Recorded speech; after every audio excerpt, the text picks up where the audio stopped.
आज हमारा टॉपिक है safety harness inspection and uses. Safety harness बहुत कॉमन चीज़ है जब हम इंडस्ट्री में काम करते हैं।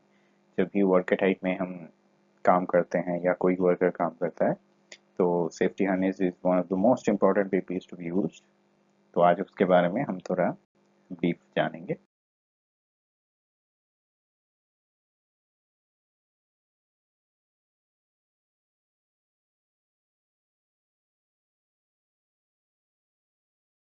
सेफ्टी हार्नेस है क्या? Safety harness is a form of protective equipment design to safeguard the user from injury और डेथ फ्रॉम फॉल। बहुत सिंपल है। Is a form of protective equipment जो डिजाइन किया गया है यूजर को, जो पहन रहा है उसको इंजुरी या डेथ, मतलब गिरने के कारण इंजुरी या डेथ से बचाने के। बहुत सिंपल है। एक फुल बॉडी हार्नेस का कुछ क्लासिफिकेशंस है, मतलब उसका जो मॉडल, एक मॉडल एक टाइप का होता है। तो उसमें हर एक फुल बॉडी हार्नेस सब चीज, मतलब सभी वर्क टाइप में यूज नहीं होता है। कुछ कुछ स्पेशल टाइप्स है, जैसे यहाँ पे एक एग्जांपल है फॉल अरेस्टिंग। फॉल अरेस्टिंग मतलब अगर आप फॉल अरेस्टेड यूज कर रहे हैं, फॉल अरेस्ट सिस्टम वहाँ पे इम्प्लीमेंटेड है, तो ये वाला फुल बॉडी हार्नेस यूज करना है। नेक्स्ट है लैडर क्लाइंबिंग फ्रंटल अटैचमेंट। यहाँ पे ये अगर आप लैडर में क्लाइंब कर रहे हैं तो in that case you need this kind of full body harness. Work positioning. Work positioning मतलब आप काम कर रहे हैं, वहाँ पे आपका एर्गोनॉमिकल पोस्चर्स बार बार अगर चेंज हो रहा हो, अलग अलग पोस्चर्स में आप काम कर रहे हैं, तो in that case you can use this kind of full body harness. The next one is control descent. ये क्या है? ये जब आप नीचे उतर रहे हैं कोई बहुत हाई हाइट एरिया से, तो या फिर आप एक टैंक के अंदर घुस रहे हैं ऊपर से टॉप से, तो in that case you can use this kind of full body harness. And this is also for confined space entry exit. अगर आप अंदर चल रहे हैं या फिर बाहर आ रहे हैं, रेजिंग एंड लोअरिंग, आप अंदर एक्सेस या एग्रेस के लिए यूज कर रहे हैं, तो this kind of full body harness can be use.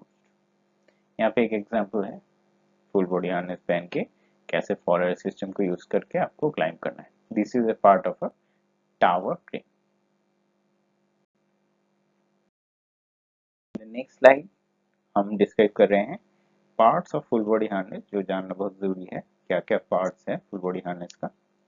पहले हम इसका बैक साइड देख लेते हैं। इसमें क्या है? डॉर्सल रिंग या डॉर्सल डी रिंग हम बोलते हैं, ये वाला जो मेन इसका सेंटर ऑफ ग्रेविटी को कैच करता है। नेक्स्ट ये क्या है? लैनियार्ड, जो डॉर्सल डी रिंग से अटैच्ड है, ये है लैनियार्ड। ये है शॉक एब्जॉर्वर। काम क्या है शॉक एब्जॉर्वर का? अगर कोई ऊपर से गिर गया तो उसको झटका लग सकता है यहाँ लेग स्ट्रैप के द्वारा, तो in that case shock absorber क्या करेगा? उस थ्रस्ट इम्पल्सिव फोर्स को रोक लेगा, मतलब उसको झटका नहीं लगेगा वहां। ये धीरे धीरे धीरे धीरे खुलता है और वो शॉक को एब्जॉर्व कर लेता है, मतलब उतना फोर्स में आपको यहाँ पे चोट नहीं लगेगी। फिर इसका सामने वाला हिस्सा हम देखते हैं, इसको बोलते हैं शोल्डर स्ट्रैप। ये सामने वाला जो है विद बकल, चेस्ट स्ट्रैप और ये लेग स्ट्रैप, ये है टोटल सेफ्टी हार्नेस का पार्ट। फिर calculating the total fall distance. ये अगर आदमी कोई काम कर रहा है ये प्लेटफॉर्म पे, अगर वो गिर गया तो इस पोजीशन में ऐसे आएगा। तो ये जो लैनियड का लेंथ है ये 6 फीट होता है, नॉर्मल स्टैंडर्ड साइज। अगर वो यहाँ से प्लेटफॉर्म से गिर रहा है तो लैनियड का डिसेलरेशन हाइट कितना है? 3.5 फीट के आसपास। और जब ये फुल लेंथ खुल गया तो 6 feet height of the user. और ये होगा इसका सेफ्टी फैक्टर कि अगर ये सैग हो रहा है तो 3 फीट सेफ्टी फैक्टर हमको रखना है। This is the clearance from the ground. तो total fall distance should be at least 18.5 feet और 18.5 फीट। अगर हम मीटर में इसको कैलकुलेट करते हैं तो कम से कम ये 6 फीट के आसपास आता है। ठीक है, सॉरी 6 मीटर के आसपास आता है, या 6.5 मीटर आप पकड़ सकते हैं, 6.5 मीटर के आसपास आता है। This is the total fall distance TFD from the anchorage point to the ground. Next हम एक फुल बॉडी हार्नेस को कैसे इंस्पेक्शन करेंगे। सेफ्टी बेल्ट जो कॉमन नेम इसका, या फुल बॉडी हार्नेस बीच। पहला चेक पॉइंट है कि harness is full body double lanyard simple lanyard fixed in D ring. दो अलग अलग लैनियर्ड हो जो डी रिंग में अटैच्ड है। Lanyard length should not be more than 1.2 metre. Lanyard का लेंथ 1.2 से ज़्यादा नहीं होना।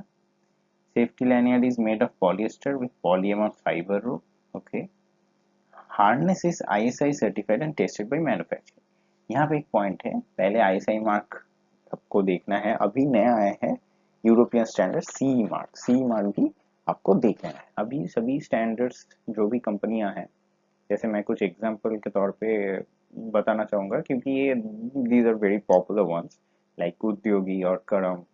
This kind of safety harnesses use ISI mark as well with CE mark. तो ये दोनों स्टैंडर्ड मार्किंग आपका होना चाहिए। Next, no damage in the lanyard and lanyard joints, इसमें कोई फिजिकल डैमेज नहीं हो। Hook in the lanyard is working condition and without damage. इसका जो हुक है that should be without damage and in working condition. Next, inspect harness weaving for cuts, tears, burns, abrasion, damage, especially where there is contact with hardware। मतलब यहाँ पे जो भी इसका harness का जो वेविंग है, ये जो एक एक स्ट्रैप है, उसमें हमको चेक करना है कि यहाँ पे कोई खरोच है क्या, इसमें कोई टीयर हुआ क्या, यहाँ पे कोई बर्न हुआ है क्या, कोई हॉट वर्क कर रहा हो, इसमें कोई मेटल की बर्न हो सकता है। एंड जहाँ पे ये अटैच्ड है विद द डी रिंग और विद द बकल, वहाँ पे डैमेज होने का चांस सबसे ज़्यादा है। तो वहाँ पे ये सब डैमेज नहीं होना चाहिए, that should be physically verified. Next, check for the damage due to contact with heat, paint, solvent और करोसिव। अगर आप कोई केमिकल हैंडलिंग कर रहे हैं तो that can be a corrosive material, तो उससे आपका बिल्ड डैमेज हो सकता है, या फिर डैमेज हो सकता है due to bad practice of storage. आप जहाँ पे स्टोर कर रहे हैं वहाँ हो सकता है वहाँ पे कोई करोसिव मटेरियल हो, या फिर कोई वहाँ पे पेंट लग गया हो, या फिर आप उसको जहाँ पे हीट ज़्यादा है वहाँ पे रख दिए। मान लीजिए कि आप एक थोड़ा सा हाई ह्यूमिड एरिया या फिर हाई टेम्परेचर एरिया में उसको रख दिए, तो दैट कैन डैमेज द वेविंग्स और फिजिकली डैमेज कर सकता है इसके लैनियर्ड रोप को भी। नेक्स्ट, हमको ये चीज़ देख लेना है कि no damage in the following elements like brace, secondary strap, under bottom strap, thigh strap, tightening element and coupling element. यहाँ पे एक एक नंबर आपको दिया हुआ है। ये है क्या है, ब्रेस है। सेकेंडरी स्ट्रैप क्या है, ये है secondary strap. Under bottom strap number 3, ये वाला जो हमारे बैक साइड पे रहता है। थाई स्ट्रैप जो हमको थाई को प्रोटेक्ट कर रहा है, थाई में कनेक्टेड है, ठीक है। टाइटनिंग स्ट्रैप, यहाँ से हम टाइट करते हैं इसको, एडजस्टेबल होता है ये। And 6 is the coupling element, ये है coupling element, the main thing which is carrying the center of gravity of our load as well as the load of the full body harness। अभी हम देखेंगे कि safety harness को कैसे पहनते हैं, उसके कुछ स्टेप्स के द्वारा यहाँ पे बताया जा रहा है। Basic step, step 1, always leave the harness with the help of dorsal dealing. जब बेल्ट रखा हुआ है तो आप डॉर्सल डीलिंग को पहले हाथ में लीजिए, तब क्या है वो एक बैग की तरह बन जाएगा। Slip the shoulder strap over the both the shoulders. Allow the dorsal link to lie just between your shoulder and blades at the back. Simple. ये जैसे जब आप इसको हाथ में लेंगे तो डॉर्सल लिंक आपके बैक के सेंटर में होना चाहिए, तो वहाँ पे आपका दोनों चेस्ट स्ट्रैप आपके दोनों हाथ के पास होगा, ताकि जैसे हम उसको बैग की तरह, एक बैकपैक की तरह उसको लटका सकते हैं। कनेक्ट द चेस्ट स्ट्रैप, ये लगाने के बाद आप चेस्ट स्ट्रैप लॉक कर दीजिए। Pull the leg strap between the legs, connect to the opposite and using the special buckles। यहाँ पे आपको एक एक लेग स्ट्रैप को लेना है और उसको पीछे लॉक कर लेना है with the buckles। Repeat for the other leg, all other connections are made similarly। Okay। Next, make sure to pass the excess strap through the loops। The loose ends of the strap may expose to wearer to unnecessary risk। That is very important कि हम यहाँ पे जब buckle को tight करते हैं उसके बाद जो एक्सेस लेंथ जो है वो इधर उधर अगर रखेगा तो that can cause unnecessary risk. Next जो डॉर्सल डे है ये आपके हाथ के रीच में होना चाहिए, मतलब ये पोजीशन में होना चाहिए। ये अगर यहाँ पे लटक रहा है मतलब that is wrong method. Next, finally you may check the fit of the harness by sliding your four fingers under the thigh strap। ऐसे आपको हाथ घुसा के कम से कम इतना लूज रखना है, और पूरा हार्नेस पहन लेने के बाद आपका बॉडी मूवमेंट, आपका बॉडी पोस्चर एक बार पूरा खड़ा होने के बाद आपको एक बार पूरा बैठ के इसका टाइटनेस, इसका फुल रेंज ऑफ मूवमेंट, आपका पूरा बॉडी मूवमेंट सही तरीके से हो रहा है कि नहीं हो रहा है, कोई और दिक्कत तो है कि नहीं, ये ergonomical चेक आपको कर लेना है। There is the most simple method। अभी ये एक लीगल प्रोविजन है, लीगल प्रोविजन जो हमारा IS कोड 352199 में है, instructions for general use. Advise that the equipment may be inspected periodically taking account of the condition of the use at least once a year by a competent person according to the manufacturer's instruction। इसमें क्या है, periodical inspection होना चाहिए at least once in a year by a competent person according to the manufacturer instruction। Manufacturer की user manual में जो भी instruction है उसको फॉलो करके competent person उनको इंस्पेक्शन करेंगे yearly once और सर्टिफाई करेंगे। A warning that refers to the equipment should be carried out only by the manufacturer or by the competent person appropriately authorized by the manufacturer। Okay, जो भी repairs अगर आपको इसका कोई repair करके फिर दोबारा यूज करना है, द सेम थिंग मैन्युफैक्चरर को अगर डायरेक्टली करना है या तो फिर ये कॉम्पिटेंट पर्सन को करना है जो कि मैन्युफैक्चरर से authorised. Guidance concerning the inspection of the equipment and those factors that should cause the equipment to be discarded। Guidance concerning the inspection of the equipment and those factors should cause the equipment to be discarded। इसका मतलब ये है कि आप कौन सा parameter देख के उसको डिस्कार्ड करेंगे, कौन सा फैक्टर देख के उसको डिस्कार्ड करेंगे आफ्टर द इंस्पेक्शन, ये गाइडेंस आपके पास होना चाहिए। An instruction that any component that is not marked in accordance with these standards to be removed from service। अगर आपका फुल बॉडी हार्नेस में IS कोड का मार्किंग नहीं है, सी का मार्किंग नहीं है, then that is not certified one, ये एज पर स्टैंडर्ड नहीं है, देन इसको यूज नहीं करना है, आपको इसको फ्रॉम द सर्विस, ये आपको इसको सर्विस से रिमूव कर देना है, मतलब इसको यूज नहीं करना है, it should be reject. An instruction that any equipment that has been used to arrest a fall be remove from service. Same जो भी फॉल रेस्ट के लिए आप जो भी इक्विपमेंट यूज कर रहे हैं, सेम थिंग, अगर आपका IS कोड फॉलो नहीं कर रहा है, that should not be used for service.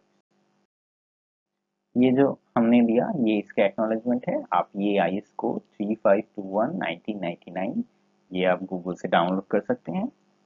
Industrial safety belt and harness का specification as per IS, as per Indian standard, क्या उसका स्पेसिफिकेशंस है, क्या उसका टेस्ट है, आपको पूरा डिटेल इसमें मिल जाएगा।